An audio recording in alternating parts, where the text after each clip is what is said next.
Greetings and welcome. My name is Michael. Last time we talked about money and learned that money is abstracted labor time. By the end of the presentation, by the end of the lesson, I was arguing that money is a dangerous and highly addictive substance that overrides people's sense of moderation and causes them to always want more. As I pointed out, money gives addicts a lot of power, and addicts have used that power to create a rigged system, a regime of accumulation that helps them accumulate an almost infinite amount of labor time. This regime of accumulation has allowed the addicts to game the planet and enrich themselves to what can only be described as obscene and apocalyptic levels of hoarded wealth and global inequality. This might seem like a controversial statement to some, but it's not really. The whole point of the system, no matter what name it goes by, is to organize labor in a fashion that allows the addicts to accumulate as much labor time, what they euphemize as profit, as possible. The addicts themselves, the capitalists, are very clear about what they were doing. There is no mystification or confusion about the situation on their end. In fact, it is an openly acknowledged secret. The only real question here is, how do they do it? How do elites, which we will henceforth refer to as the accumulating class, create a regime of accumulation capable of exploiting 7 billion people? Well, I can tell you it's not random chance. To win the war, as Warren Buffett says, a lot of thought and effort is put into creating a regime of accumulation that facilitates the transnational and transhistorical, meaning it's been going on for a long time, extraction and accumulation of labor time. A lot of effort goes into it. So, what exactly is a regime of accumulation? Well, regime of accumulation is a political, economic, and ideological system set up to enable and facilitate the extraction of labor value from the working classes, workers being anybody who sells their labor time to a capitalist in exchange for a paycheck. The phrase regime of accumulation is pretty clumsy, so I prefer to refer to the regime as simply the system. In order to facilitate accumulation, the system has three components, these being the extractive techniques used to facilitate the extraction of labor time, the mechanisms of force which are used to enforce compliance, and finally the ideological institutions which enable, defend, and reproduce the system itself. As for extractive techniques, these are the techniques capitalists use to extract labor value. In our modern times, capitalists have several extractive techniques at their disposal. The most obvious way capitalists extract labor time is through wage labor. When you go to work for someone else, you create a certain amount of value with your labor. Unfortunately, under capitalism, you don't get to keep the full value of your labor time. Instead, the capitalist keeps a portion of the value you create in the form of profit. To wrap your head around this, think of a small business, say a bakery, with an owner who employs 2 employees. A baker in the back, doing the baking, and a person who runs the front end. Let us say that working together, the baker and operator can bake and sell $2,000 worth of product in an 8-hour shift. Let's say the owner pays them both $400 in wages and keeps the rest. The owner uses the money, less wages, to pay for bills like rent, electricity, flour, and yeast. Let's say the cost for operating the bakery is $400 a day. What's left over from the total, $1,200, is the labor extracted from the workers who bake the bread and operate this store. This extracted labor value is profit.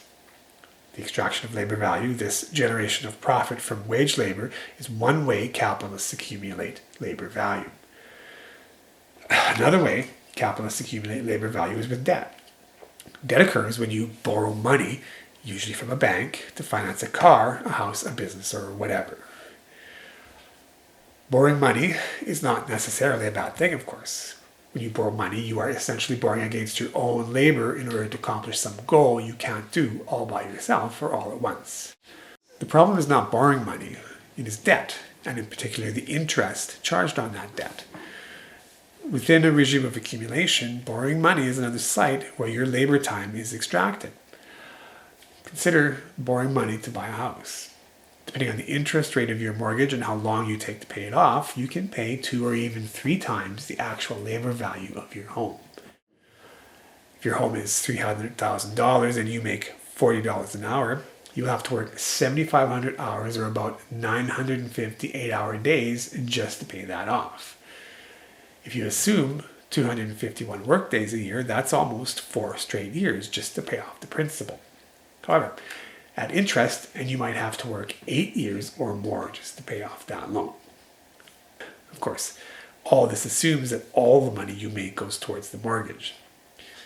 In reality, you have to pay for lots of other things, often with interest charges. So the actual number of years you have to work to pay off a mortgage with interest is usually 25 years or more. And note, if you don't own a house, you are not free of this extraction. Even if you don't pay a mortgage, you still have to pay rent.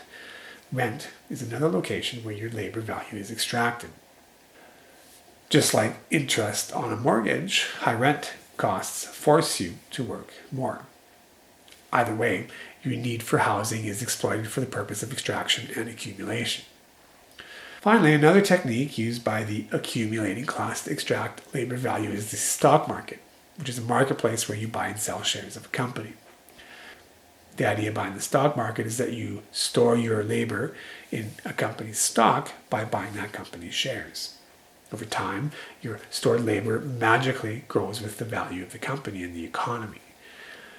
We all hear stories of people making it rich in the stock market, and if you do invest and hold, meaning you buy healthy stocks from healthy companies, pay attention to the company, and hold the stock for a long time, you can make money. However, that's not usually what happens. Usually, people lose money in the stock market. This is because, as Jesse Livermore, the most famous stock market trader of all time, says, it's a rigged system designed to take your money. A great movie to watch in this regard is The Big Short. This movie highlights both how rigged the system is and how greedy are the people who rig it. These people literally crashed the world economy and damaged countless of lives just so they could feed their addiction. Now, when you combine these extractive techniques, a lot of the value that is created through labor gets extracted away from you, from us, from the people, from the workers.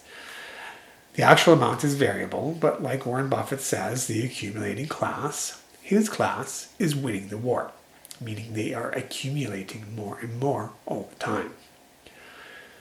These days, capitalists are so effective at extracting labor value from you that you can work your entire lifetime and still die in debt, despite having generated labor value your whole life.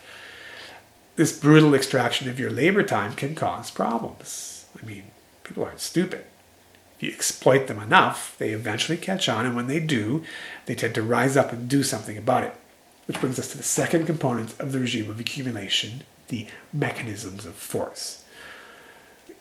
Over the course of the history of this planet and down to this present day, when people wake up to the nature of the system and fight back, elites turn to various mechanisms of force to preserve the regime and maintain order.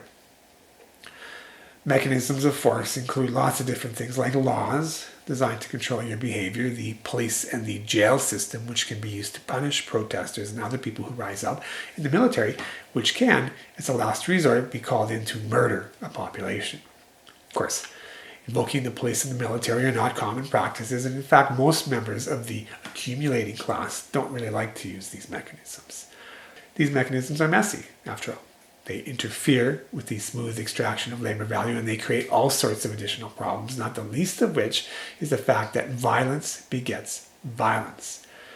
If you rely on violence too much, you eventually create a violent, dangerous, and difficult to control working class, which is a problem because even with a professional army, there's not a lot you can do against a billion, much less 7 billion agitated and exploited workers. For these reasons, overt military and police violence tend to be used only when other means are failing. Instead, the accumulating class have learned to rely on what I call ideological institutions to control how people think and act in the world. Now, ideological institutions are complicated and challenging to pin down, so we will talk more about what they are and how they fit in with the system in the next lesson. For now, I'll just summarize our journey so far. At this point, we know that money is abstracted labor time, that it is addictive, and that the addicts have set up a system to enable extraction and accumulation of labor time. We know that this system consists of three things: extractive techniques, mechanisms of force, and ideological institutions. As we've seen, extractive techniques are all the techniques used by those in the know to extract labor value from the working classes. Mechanisms of force are the mechanisms which the elites use to maintain a compliant and subservient working class. Note that while mechanisms of force are always available, generally they are used only as a last resort or on populations with darker skin color. Instead, the accumulating class tends to rely on ideological institutions to manipulate thinking and control behavior. Take a closer look at these ideological institutions in our next lesson. Till then, my name is Michael. Welcome.